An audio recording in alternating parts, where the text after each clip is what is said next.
special edition is on South Africa, highlighting the tourism champions who burn the midnight oil with their passion for South Africa. South Africa is a kaleidoscope of unique, iconic, hidden gems intertwined with world-renowned top 10 attractions, namely the Kruger National Park, Table Mountain, Robben Island, Cape Winelands, the Drakensberg, Isimangaliso Wetlands Park, the Durban Golden Mile, Blade River Canyon, Vilakazi Street, which is home to 3 Nobel Peace Prize winners, namely Nelson Mandela, Desmond Tutu, and Albert Luthuli. South Africa also is the foremost suppliers of gold and diamonds to the world. Or you can choose to sip wine at a famous wine farm, or consider the birthplace of world democracy and follow the footprints of legends like Mandela and Gandhi to victorious freedom. We offer a diversity of cultures, delectable cuisine like biltong, boerewors, malva pudding, chakalaka, braai and bunny chow. And our unique, captivating attractions are also on the menu. As a country, South Africa continues to inspire ourselves and the world with unique, new, better ways of overcoming challenges. Innovation inspires new ways to discover the roots of life, best describing the natural character, values, and fabric of the people. Tourism is everyone's business in South Africa.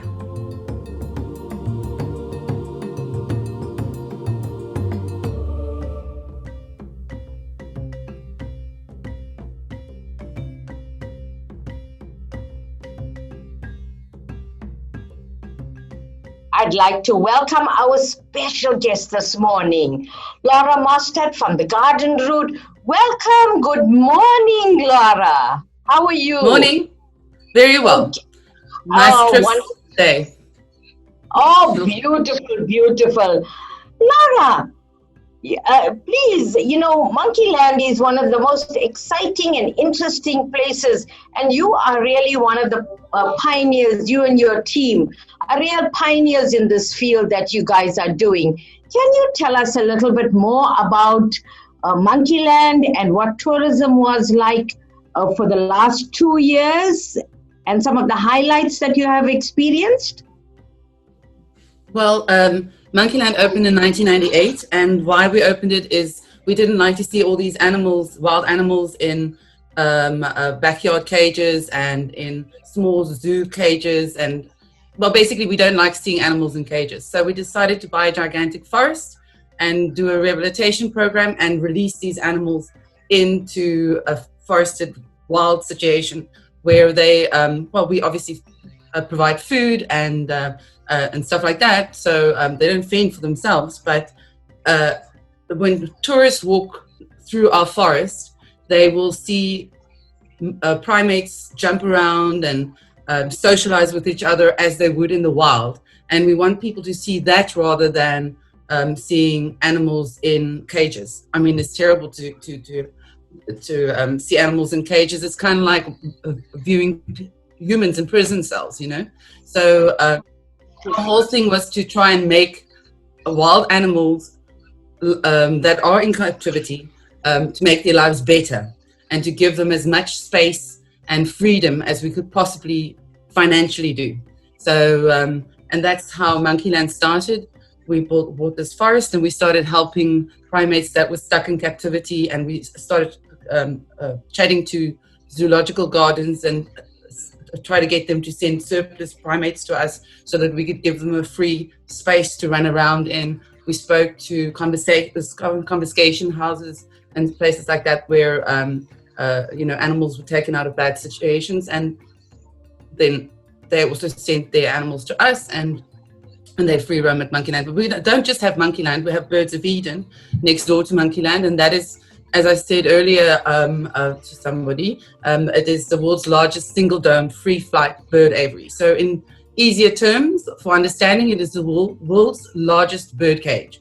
It is basically 2.3 hectares in size, and the highest point is 55 meters.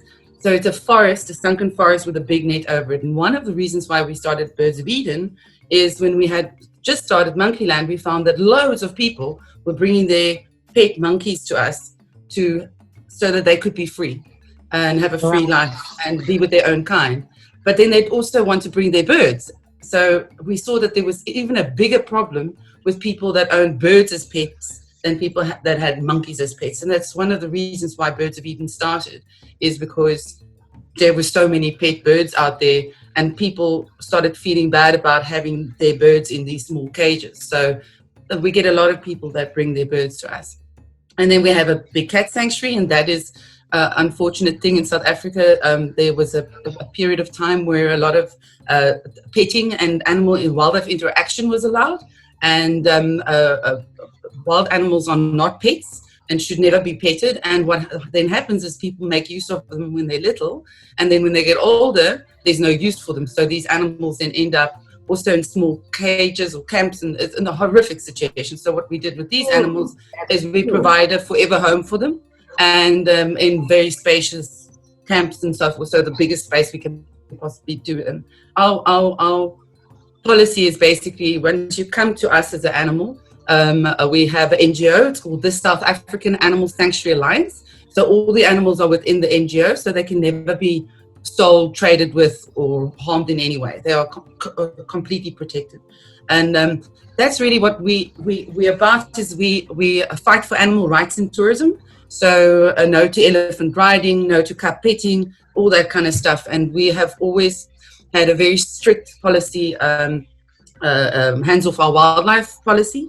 So, and we've been fighting for people to respect animals more. And the nice thing is that this year, the beginning of this year, actually just before COVID, SATIV in South Africa, SATSA in South Africa, sorry, I'm so excited, because basically they announced that they shun from now on wildlife interaction, and that companies that allow people to kiss monkeys, put birds on your shoulder, hug a cheetah, etc., are doing the wrong thing and should stop doing it. They can't make it a law, but they suggest it.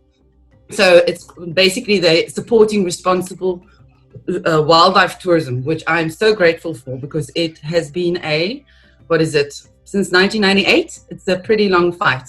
So that's like the 22 years it took. But, they say chip away, chip away, chip away. Eventually, things happen for the good. Yeah. And that's what was so exciting for me. And then also what happened as a result of this, lots of buses had to divert away from things that they were doing before. So they weren't allowed by the by the tour operators to stop at elephant riding or elephant petting places and so forth. So we actually got all that traffic coming to us. So it was so exciting, that beginning part of the year, because I would stand in the parking lot and count buses. And now the sad thing is, if I can count people, I'm lucky. There's just nobody here. What are your survival plans, Lara? Do you have you had any thoughts on that currently? Well, in South Africa, we are allowed hiking. So the moment I found out that private nature reserves were opening up, privately owned nature reserves were opening up as hiking trails, I checked with an international advocate buddy of mine, and she said to me, absolutely, yes, we can open Birds of Eden, where I'm sitting at the moment. We can open Birds of Eden as a hiking trail, or we can obviously just not have any guides inside, and visitors have just walk on their own. It's a boardwalk. So when you enter the one side, you can't get lost, put it that way. It's not a forest. So it's a boardwalk in a forest. So there's just one route. So you start at the one side and you end at the other side. So therefore it qualifies as a hiking trail. So we opened that, and we were very generous. We did a COVID birthday special. So our lockdown it's like basically a 3-month period.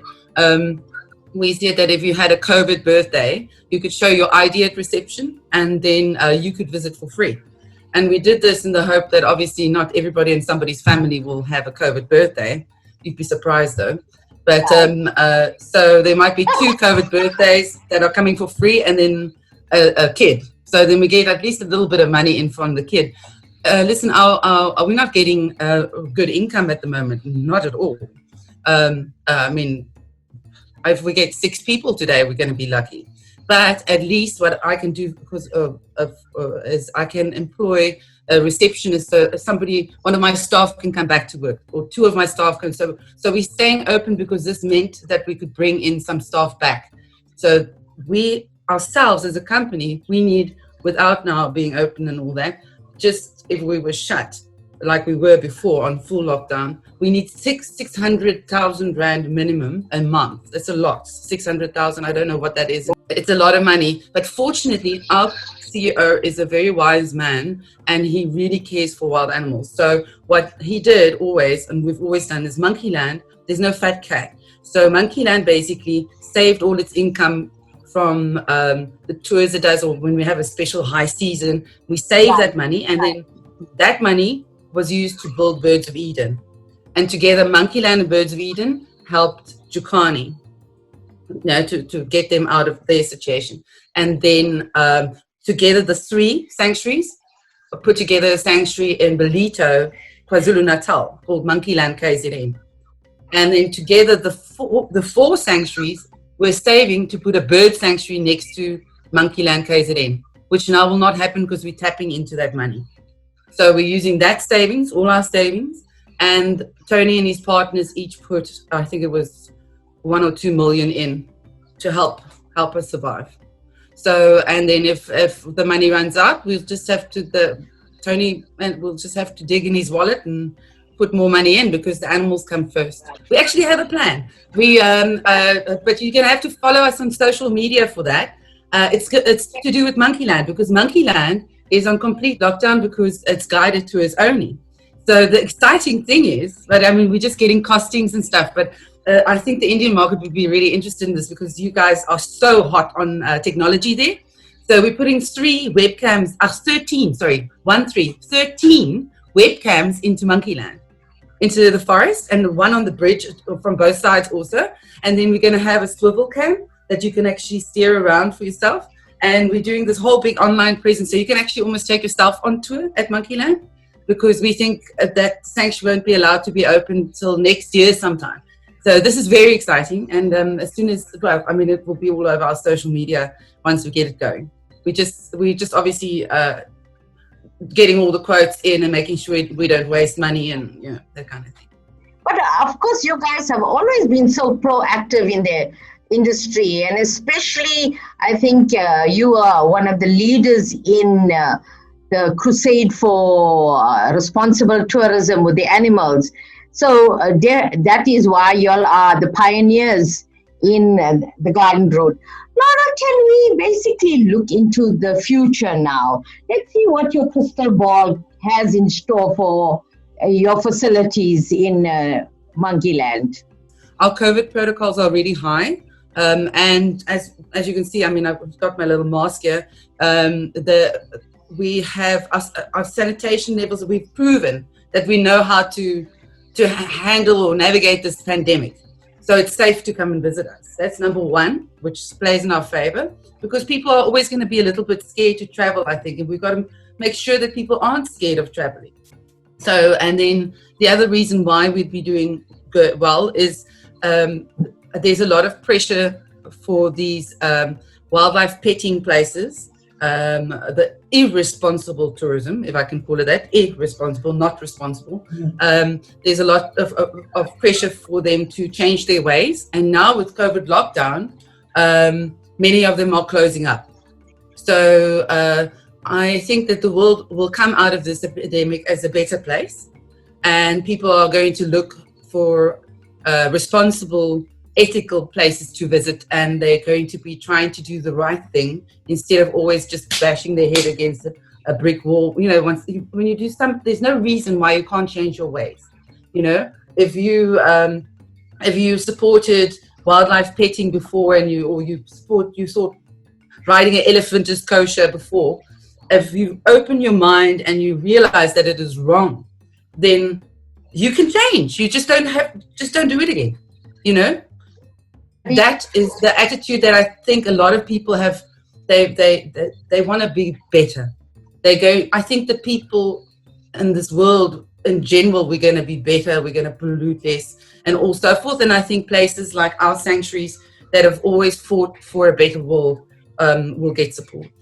But it's going to be a bit tight because one can't really do a lot of international market shows because we won't have the money to do it. So we're going to have to find other ways, maybe, do a lot of live stream walks and with the webcams, that's why we're bringing in some technology into our sanctuaries so that we can use that to communicate to tour operators that are based international or to potential visitors.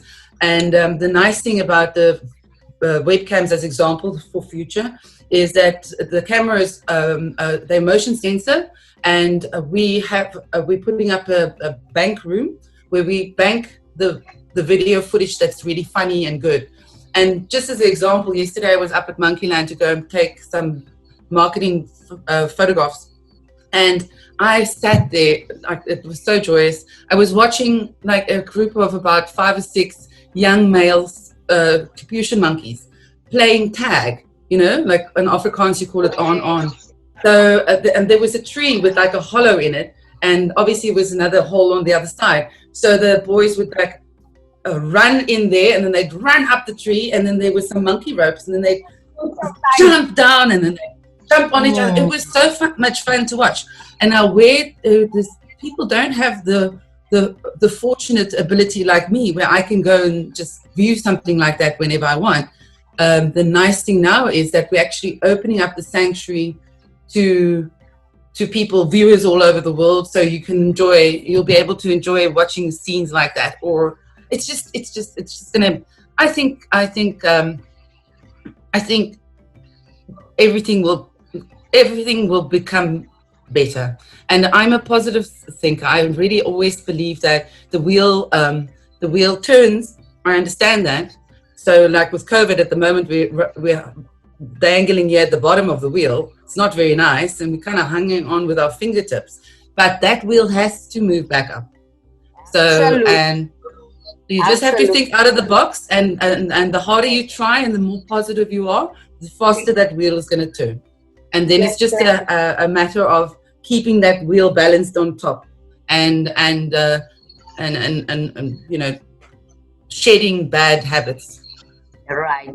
Lara, in closing, can you give us your message to industry partners and to prospective clients? My message is, please come and support us, because every foot that comes to our sanctuaries pays for us to look after the animals. So there's no fat cat or anything like that. So we really value your support.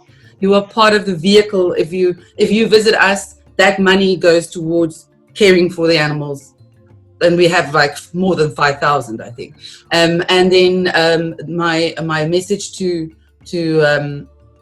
people in general, I would say, is just keep your chin up. This time too shall pass, and try and think out of the box. And if you can't think out of the box, call a friend that can think out of a box, because generally people that are out of the box thinkers or idea people, they don't mind sharing ideas. Like for instance, I don't have a problem with somebody doing brainstorming with me and making use of my ideas or anything, So make use of your friends, reach out to family, reach out to people that you work with in the industry that you know can help you, because people are actually not nasty.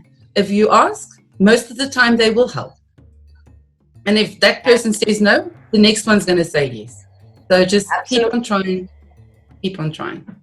Very wise words, Lara. Well, thank you so much for spending this time and giving us such insightful information on the amazing work that you are doing. I'd like to just close off by saying this applies totally to you, Lara. Tough times never last, but tough people do. And that describes you and your team totally. That's a nice thing. Well, this is Bunny Bhoola signing off from the Dope News, African Voices, and I'd urge you all to follow Laura on her special programs on the webcam, and please like and subscribe our Dope News. Looking forward to chatting to you next week. Thank you so much. Bye.